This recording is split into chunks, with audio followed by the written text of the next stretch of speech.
पक्षाचे राष्ट्रवादी काँग्रेस आणि शिवसेना आमची महायुतीचं सरकार आणि आदरणीय मुख्यमंत्री आणि हे आमचे उपमुख्यमंत्री एकनाथ शिंदे साहेब, दुसरा उपमुख्यमंत्री आमच्या सुमित्रा पवार मॅडम, आमचे प्रदेश अध्यक्ष सन्माननीय रवी चव्हाण साहेब आणि प्रदेश अध्यक्ष सुनील तटकरे साहेब, या सगळ्यांचा प्रतिनिधी म्हणून एक भारतीय जनता पक्षाचा आणि महायुतीचा एक कार्यकर्ता म्हणून मी आज इथे उपस्थित आहे. तुम्ही मला बिलकुल एवढं मोठं करू नका की तुम्ही ह्यांना आणलं, तुम्ही ह्या सगळ्या गोष्टी केल्या, ह्या सगळ्या गोष्टी होत. मी प्रतिनिधी आहे. शेवटी राज्याचे मुख्यमंत्री देवेंद्र फडणवीस साहेब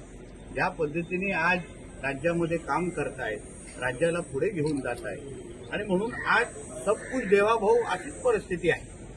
म्हणून हे सगळे जे विविध पक्षाचे कार्यकर्ते आहेत त्या प्रत्येकाला कळलेलं आहे की बाबा आम्हाला राज्याला पुढे घेऊन जायचं असेल, आम्हाला आमचं भविष्य घडवायचं असेल तर देवेंद्र फडणवीस साहेबांशिवाय दुसरा पर्याय नाही. आज चांगल्या पद्धतीने माहीत असल्यामुळे आणि बाळ माने साहेब हे अनुभवी आहेत, आमदार राहिलेले आहेत,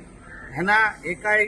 लहान वयातला विषय नाही आहे, त्यांना बरं वाईट काय सगळ्या गोष्टी माहिती आहेत आणि म्हणून वरिष्ठ पातळीवर ठरलेला जो काही निर्णय होता त्याच्या अंमलबजावणी करण्याचं काम एक कार्यकर्ता म्हणून मी करतोय. मी या रत्नागिरीचा संपर्क मंत्री पण आहे, कोकणामध्ये काम करणारा भारतीय जनता पक्षाचा कार्यकर्ता आहे आणि म्हणून महायुतीचा प्रतिनिधी म्हणून आज मी बाळ माने साहेबांबरोबर इथे आलेलो आहे आणि आज त्यांनी आमच्या वरिष्ठ पातळीवर त्या सगळ्या नेत्यांच्या शब्दाचा मान ठेवून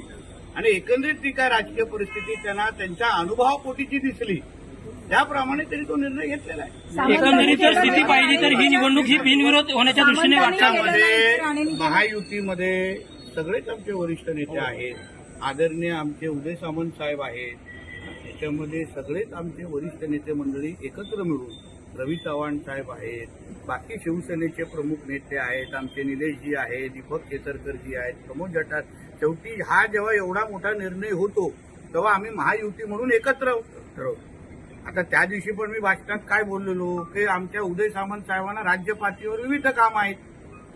सुनील तटकरे साहेबांना प्रदेश अध्यक्ष आहे, म्हणून मी ती जबाबदारी स्वीकारली त्यांच्या सगळ्यांचा महायुतीचा प्रतिनिधी म्हणून की चला आपण, शेवटी हा काही लहान व्यक्ती नाही, हे अनुभवी आहेत, आमदार राहिलेले आहेत, आज राजकारणामध्ये त्यांचा वजन आहे आणि म्हणून ह्यांच्याबरोबर एक महायुतीचा प्रतिनिधी म्हणून कोणीतरी हवा म्हणून मी आज तुमच्यासोबत या ठिकाणी एक परत सांगतो, आदरणीय मुख्यमंत्री साहेबांच्या ह्या सगळ्या प्रयत्नांनी